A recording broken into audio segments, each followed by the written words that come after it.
নমস্কাৰ 133 নং বঙালপুখুৰী আদৰ্শ প্ৰাথমিক বিদ্যালয়ত আশীৰ্বাদ শৈক্ষিক ন্যাসৰ এটা নতুন কাৰ্যসূচী শিক্ষা সাৰথী যাৰ ভিতৰত আমি এইবাৰ হাইস্কুল শিক্ষান্ত পৰীক্ষাত উত্তীৰ্ণ হোৱা 7জন ছাত্ৰ ছাত্ৰীক বিভিন্ন অঞ্চলৰ যোৰহাটৰ অকণমান তেওঁক আৰ্থিকভাৱে দুৰ্বল ছাত্ৰ ছাত্ৰী তেওঁলোকক আমি আমাৰ এই অনুষ্ঠানটোলৈ নিমন্ত্ৰণ কৰি আনি আমি তেওঁলোকক এটা জলপানী অহা 2 বছৰৰ বাবে আমি দিবৰ বাবে আগবাঢ়িছোঁ। আমাৰ আশীৰ্বাদ শৈক্ষিক ন্যাসৰ প্ৰচেষ্টা সদায় যে আমি ছাত্ৰ ছাত্ৰীসকলৰ লগতে কাম কৰি আহিছোঁ। বিভিন্ন গ্ৰন্থ প্ৰদানৰ কাৰ্যসূচীও আমি ইয়াৰ আগত লৈছোঁ।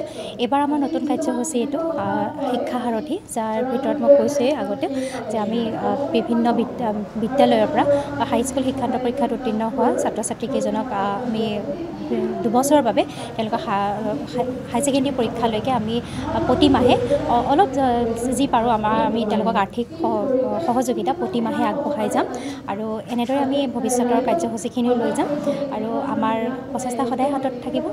এই প্ৰচেষ্টা আমি সদায় আগবঢ়াই লৈ যাম আৰু লগতে আমি এইবাৰ আমি শিক্ষাৰ ক্ষেত্ৰত দিছোঁ, ভৱিষ্যতে আমি বিভিন্ন ক্ষেত্ৰত ছাত্ৰ ছাত্ৰীসকলক যোৰহাট জিলাৰ আমি আগবঢ়াই লৈ যাবলৈ চেষ্টা কৰিম। ধন্যবাদ। মোৰ নাম শ্ৰীমতী মিতালী দত্ত। মই সদ্য ঘোষিত হাইস্কুল শিক্ষান্ত পৰীক্ষাত 78.33% উত্তীৰ্ণ হৈছোঁ। এইবাৰ মই যোৰহাট গভ গাৰ্লছত কলা শাখাত নামভৰ্তি কৰিছোঁ। আজি আশীৰ্বাদ ন্যাসৰ দ্বাৰা যি আমাৰ অনুষ্ঠান পতা হৈছিল, সেই অনুষ্ঠানটোৰ পৰা আমি যথেষ্ট অনুপ্ৰাণিত হৈছোঁ আৰু ইয়াৰ সমূহ কৰ্মকৰ্তালৈ মোৰ ফালৰ পৰা ধন্যবাদ থাকিল। ইয়াকে নমস্কাৰ, মোৰ নাম শ্ৰী ডিম্পী গায়ন।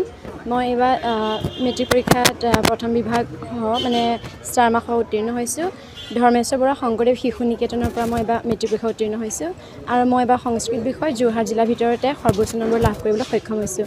আৰু আজি এই আশীৰ্বাদ শৈক্ষিক ন্যাসৰ পৰা আমাৰ ছাত্ৰ ছাত্ৰীসকলক যি আমাক উদগনি যোগাইছে তাৰ কাৰণে মই সকলোকে ধন্যবাদ জ্ঞাপন কৰিছোঁ। নমস্কাৰ, মই অভিলাষ বৰা। মই যোৰহাটৰ তৰাজানস্থিত ভেলী হাই একাডেমী ছিনিয়ৰ ছেকেণ্ডেৰী স্কুলৰ পৰা এইবাৰ সদ্য ঘোষিত 2024 বৰ্ষৰ হাইস্কুল শিক্ষান্ত পৰীক্ষাত 93% মাৰ্কছেৰে উত্তীৰ্ণ হ'বলৈ সক্ষম হৈছোঁ। মই গোটেই 6টা বিষয়তে লেটাৰ পাবলৈ সক্ষম হৈছোঁ। মই আজি ইয়ালৈ আমাক উদগনি যোগাবলৈ আমাক নিমন্ত্ৰণ কৰি অনা আশীৰ্বাদ শৈক্ষিক ন্যাসৰ সমূহ বিষয়ববীয়াক ইয়াৰ পৰাই ধন্যবাদ জনাব বিচাৰিম আৰু তেওঁলোকে আমাক আৰ্থিকভাৱে সহায় কৰাৰ বাবেও তেওঁলোকক অশেষ কৃতজ্ঞতা জনাব বিচাৰিম। তেওঁলোকে যি উৎসাহ দিছে সেয়া যাতে আমাক অনুপ্ৰাণিত কৰি আমাৰ জীৱনক সপোনবিলাক বাস্তৱায়িত কৰাত সহায় কৰে, তাকে মই আশা ৰাখিছোঁ।